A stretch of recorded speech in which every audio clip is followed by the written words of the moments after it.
ಸ್ವಾಮಿ ಕೊರಗಜ್ಜ. ಓಂ ನಮೋ ಭಗವತೆ ವಾಸುದೇವಾಯ. ಇವತ್ತು ಹೊಸ ಹುಣ್ಣಿಮೆ ಅಥವಾ ಜ್ಯೇಷ್ಠ ಹುಣ್ಣಿಮೆ. ಇವತ್ತು ವಟ ಸಾವಿತ್ರಿ ವ್ರತವನ್ನು ಸಹಿತ ಆಚರಣೆಯನ್ನು ಮಾಡಲಾಗುತ್ತೆ.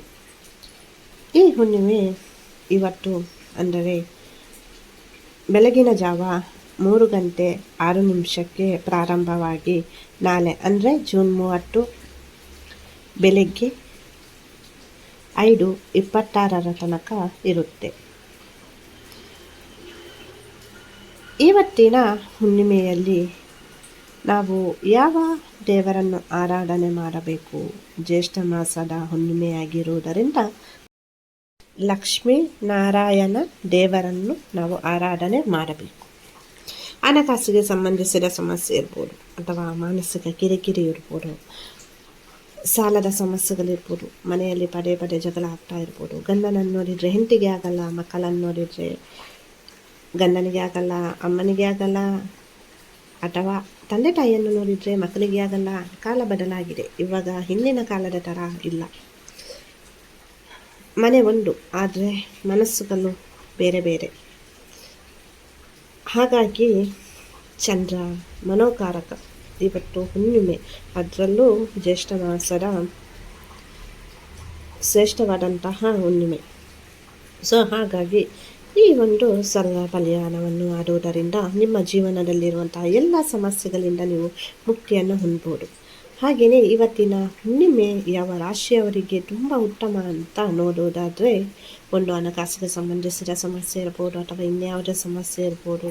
ಸೊ ಎಲ್ಲನೂ ಒಂದು ಹಂತದಲ್ಲಿ ಪರಿಹಾರ ಆಗ್ತಾ ಬರುತ್ತೆ. ಸಾಲದ ಸಮಸ್ಯೆ ಅಂತ, ಅಥವಾ ನೀವೇನಾದರೂ ಲೋನ್ಗೆ ಅಪ್ಲೈ ಮಾಡಿದ್ದೀರಾ, ಅಥವಾ ಬಿಸ್ನೆಸ್ ಚೇಂಜ್ ಮಾಡಬೇಕು ಅಂತ ಇದ್ದಾರಾ, ಅಥವಾ ಬಿಸ್ನೆಸ್ಸಲ್ಲಿ ಇಂಪ್ರೂವ್ಮೆಂಟ್ ಇಲ್ವಾ, ಕೆಲಸ ಸಿಗ್ತಾ ಇಲ್ವಾ, ಅಥವಾ ಮಾಡುತ್ತಿರುವಂಥ ಕೆಲಸದಲ್ಲಿ ಸಮಸ್ಯೆ ಆಗ್ತಾ ಉಂಟಾ, ಅಥವಾ ನೀವು ಇಷ್ಟಪಟ್ಟಂತಹ ಯಾವುದೇ ಒಂದು ವಿಷಯ ಇರ್ಬೋದು, ಗುಪ್ತ ಆಸೆಗಳಿರ್ಬೋದು.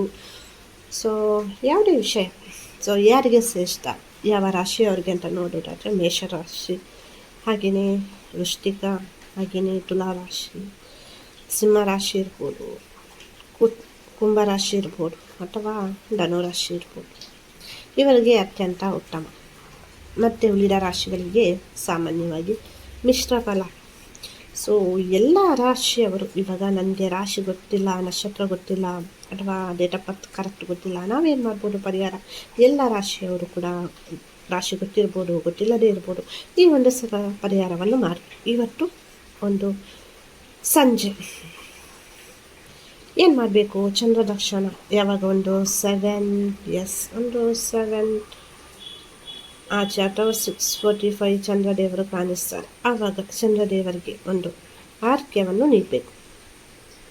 ಮನೆಯಲ್ಲಿ ಹಸಿ ಹಾಲಿದ್ದರೆ ಆಗ್ಬೋದು, ಅಥವಾ ಅದಕ್ಕೆ ಸ್ವಲ್ಪ ನೀರನ್ನು ಕೂಡ ಬೇಯಿಸ್ಬೋದು, ಅಥವಾ ಹಾಗೆಯೇ ಹಸಿ ಹಾಲನ್ನು ಆರ್ಕ್ಯವಾಗಿ ನೀಡಬಹುದು. ಹಾಲಿಲ್ಲ ಏನು ಮಾಡೋದು? ಒಂದು ಚೊಂಬಿನಲ್ಲಿ, ತಾಮ್ರದ ಚೊಂಬು ಇದ್ದರೆ ತುಂಬ ಶ್ರೇಷ್ಠ.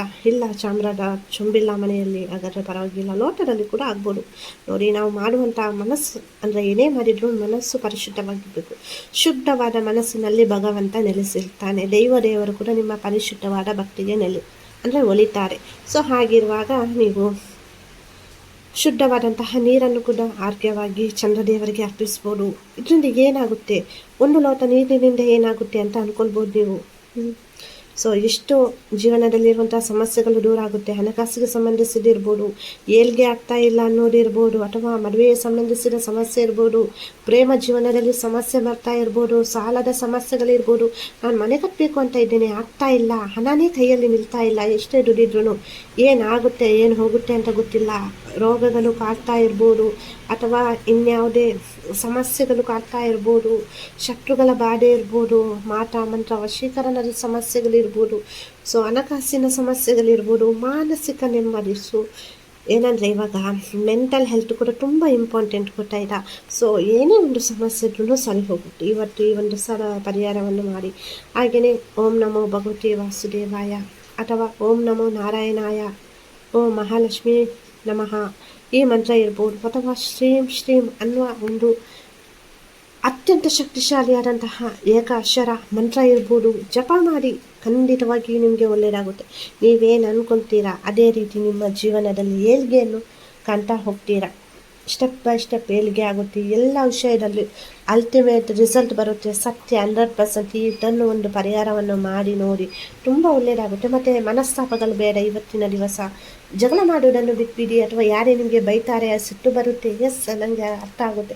ಸೊ ಕೆಲವೊಂದು ಸಲ ನಮ್ಮದು ತಪ್ಪಿರಲ್ಲ, ಅದನ್ನು ನಮಗೆ ನಿಂದಿಸ್ತಾರೆ, ಏನೇನೋ ಹೇಳ್ತಾರೆ. ಸೊ ಇವತ್ತಿನ ದಿವಸ ಜಗಳ ಮಾಡೋದಿರ್ಬೋದು, ಕೆಟ್ಟ ಮಾತುಗಳನ್ನು ಆಡೋದಿರ್ಬೋದು, ಅಥವಾ ಯಾರ ಮನಸ್ಸಿಗೆ ಆದರೂ ನೀವು ನೋವು ಕೊಡುವುದಿರ್ಬೋದು, ಅಥವಾ ನಿಮ್ಗೆ ಯಾರಾದರೂ ನೋವು ಮಾಡಿದರೆ ನೀವು ಕಣ್ಣೀರು ಹಾಕುವುದಿರ್ಬೋದು, ಅಥವಾ ಅದನ್ನು ಮನಸ್ಸಿಗೆ ತೆಗೆದು ನೀವು ಅದನ್ನೇ ಆಲೋಚನೆ ಮಾಡುವುದಿರ್ಬೋದು. ಸೊ ಇದನ್ನೆಲ್ಲ ಮಾಡಬೇಡಿ, ಇದನ್ನೆಲ್ಲ ಬಿಟ್ಬಿಡಿ. ಸೊ ಹೆಣ್ಮಕ್ಳಿಗೆ ಡೇಟ್ ಟೈಮ್ ಆದ್ರೂ ಪರವಾಗಿಲ್ಲ, ಬಟ್ ನೀವು ಮನಸ್ಸಿನಲ್ಲಿ ಒಂದು ಪ್ರಾರ್ಥನೆಯನ್ನು ಮಾಡಿ. ಸೊ ಟೈಮ್ನಲ್ಲಿ ನೀವು ನಿಮ್ಮ ಇಷ್ಟ ದೇವರನ್ನು ಪ್ರಾರ್ಥನೆ ಮಾಡ್ಬೋದು. ಸೊ ಮಹಾಲಕ್ಷ್ಮಿ ಮತ್ತು ಲಕ್ಷ್ಮೀನಾರಾಯಣನನ್ನು ಕೂಡ ಪ್ರಾರ್ಥನೆಯನ್ನು ಮಾಡಿ. ತುಂಬ ಒಳ್ಳೆಯದಾಗುತ್ತೆ. ನೀವೇನೇ ಅಂದ್ಕೊಂಡ್ರೂ ಎಲ್ಲ ಒಳ್ಳೆಯದಾಗ್ತಾ ಬರುತ್ತೆ. ಹಾಗೆಯೇ 369 ಈ ಒಂದು ದೈವಿಕ ಸಂಕೇತ ಏಂಜಲ್ ನಂಬರವನ್ನು ಹೇಳಿ. ಸೊ ಎಲ್ಲರೂ ಹೇಳ್ಬೋದು. ಹಾಗೆಯೇ ಹೆಣ್ಮಕ್ಳಿಗೆ ಇವಾಗ ಟೈಮು ನನಗೆ ಮಂತ್ರ ಜಪ ಮಾಡಲಿಕ್ಕೆ ಆಗಲ್ಲ ಅಕ್ಕ ಅನ್ನೋವರು ಇದನ್ನು 369 ಇದನ್ನು 10 ನಿಮಿಷ ಹೇಳ್ತೀರಾ, 5 ನಿಮಿಷ ಹೇಳ್ತೀರಾ, ಅರ್ಧ ಗಂಟೆ ಹೇಳ್ತೀರಾ, ನಿಮಗೆ ಬಿಟ್ಟದ್ದು. ಮನಸ್ಸಿನಲ್ಲಿ ಒಂದೇ ಒಂದು ಆಸೆ ಕೋರಿಕೆಯನ್ನು ಇಟ್ಕೊಂಡು ಮಾಡಿ.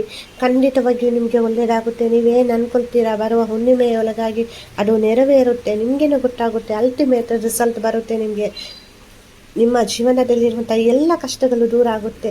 ನನ್ನ ಆರಾಧ್ಯ ದೇವರಾದ ಕೊರಗಜ್ಜ ಹಾಗೂ ಮಹಾವಿಷ್ಣು ಮಹಾದೇವರ ಅನುಗ್ರಹ ಸದಾ ನಿಮ್ಮ ಮೇಲೆ ಇರಲಿ ಅಂತ ಪ್ರಾರ್ಥಿಸ್ತೀನಿ. ಹಾಗೆಯೇ ಯಾರಿಗಾದರೂ ಪರ್ಸನಲ್ ಪ್ರಾರ್ಥನೆ ಬೇಕು ಅಂತ ಇದ್ದರೆ ಕಮೆಂಟಲ್ಲಿ ಹೇಳಿ. ಹಾಗೆಯೇ ಯಾರಿಗಾದರೂ ಪರ್ಸನಲ್ ರೀಡಿಂಗ್ ಬೇಕು ಅಂದರೆ ಹೇಳಿ. ಕ್ಯಾನಲ್ ವ್ಯಾಕ್ಸ್ ಇರ್ಬೋದು, ಅಥವಾ ಟ್ಯಾರೋಟ್ ರೀಡಿಂಗ್ ಇರ್ಬೋದು.